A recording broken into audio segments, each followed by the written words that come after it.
Në kuadër të javës së tolerancës dhe pajtimit u organizua ngjarja e dytë me radhë, ajo e zbulimit të pllakës përkujtimore për hebrejtë të Kosovës që vdiqën gjatë Holokaustit. Pllaka përkujtimore u vendos në vendin ku ishte sinagoga në oborrin e Parlamentit të Kosovës, e cila u shkatërrua nga regjimi komunist i kohës. Të pranishëm në këtë ngjarje ishin ambasador, përfaqësues fetar të vendeve të ndryshme, si dhe shumë personalitete nga e mbar bota, të cilët kanë ardhur në Kosovë për të marrë pjesë në javën e tolerancës dhe pajtimit. Kjo ngjarje u organizua në patronatin e zyrës së kryeministrit të Kosovës, me qëras zotëri Thaçi vlerësoi vullnetin e liderëve izraelit për të bërë lider të pajtimit krahas historisë së tyre të dhimbshme. Zotëri Thaçi foli edhe për përkrahjen që populli i Kosovës i dha atij hebre gjatë periudhës së tyre më të vështirë. Në kohën kur shënohë maja katërore së urrëties dhe shkatërimit në kontinentin e vjetër, në Kosovë që tatë u vrejt një rrezë drite që indra e vrenë nga mbar Ballkani vinin këndej për të vazhduar në Shqipëri dhe vende tjera. Në trojet tona gjetën kalim të sigurt. E kishim lënë besën se do të jemi një koqir të alexhenin e 19 të asaj kohe.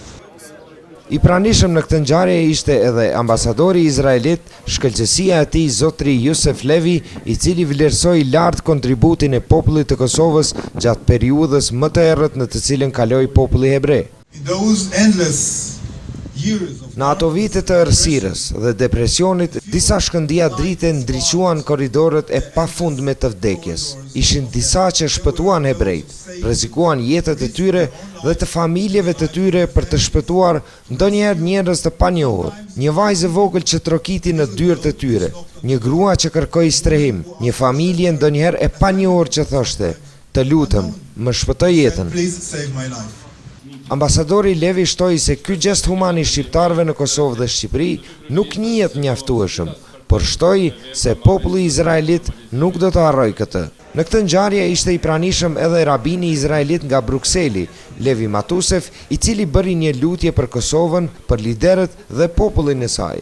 Nga ana tjetër, Vatim Demiri nga shoqata hebraiko-kosovare shpreh falënderimet e tij qeverisë së Kosovës për vendosjen e kësaj pllake përkujtimore. Pas gati 70 vite jemi dëshirtar, duke falënderuar institucioneve të Republikës së Kosovës për vendosjen e pllakës përkujtimore për viktimat e Holokaustit të Kosovës si shenjë e përkujtimit.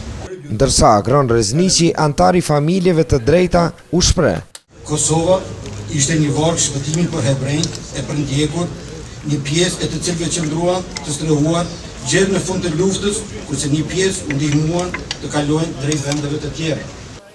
Zotëri Rezniqi gjithashtu tha se është shumë krenar për të kaluarën e familjes së tij dhe se vlerëson zbulimin e kësaj pllake përkujtimore pikërisht në javën e tolerancës dhe pajtimit. Pjesë tjetër e rëndësishme e kësaj dite ishte edhe inaugurimi i Muzeut të Trashëgimisë Hebraike të Kosovës, me qëras drejtori i studios së mirënjohur botërore, Ron Arad Architects Asa Bruno, prezantoi punën e kësaj studioje. The presentation will show projects that are... Prezantimi do të tregoj projekte që nuk janë as tamam arkitektur, as skulptur, as art, ndoshta diçka në mes tyre. Mendoj se arkitektura është këtu, historia është këtu, dhe me projekte të ngjashme që kemi bërë në të kaluarën, është shumë e rëndësishme të gjejmë diçka që ndërlidhet me të gjithë ata që e vizitojnë muzeun, jo vetëm me arkitektët ose politikanët. Projekti dhe hapësira që ju hyni në të duhet të lidhet me njerëzit dhe njerëzit duhet të lidhen me të. Ministri i Kulturës Memlik Rasniqi tha se me këto aktivitete Kosova është bërë lidere në rajon në çështje që ndërlidhen me tolerancën dhe pajtimin. Ai foli për rëndësinë e themelimit të Muzeut të Trashëgimisë Hebraike në Kosovë. Vendimi për themelimin e Muzeut të Trashëgimisë Hebraike në Kosovë si degë Muzeut të Kosovës do të jetë në vend ku do të ruhet dhe do të promovohet e pasqyrohet kultura e popullit hebre cili ka jetuar në Kosovë krah për krah me shqiptarët për më së 6 shekuj. Në vazhdën e ngjarjeve që shënuan këtë javë, të premten fillon konferenca ndërkombëtare e tolerancës dhe pajtimit, e cila do të mbahet në Pej nga data 24 deri më 26 të këtij muaji.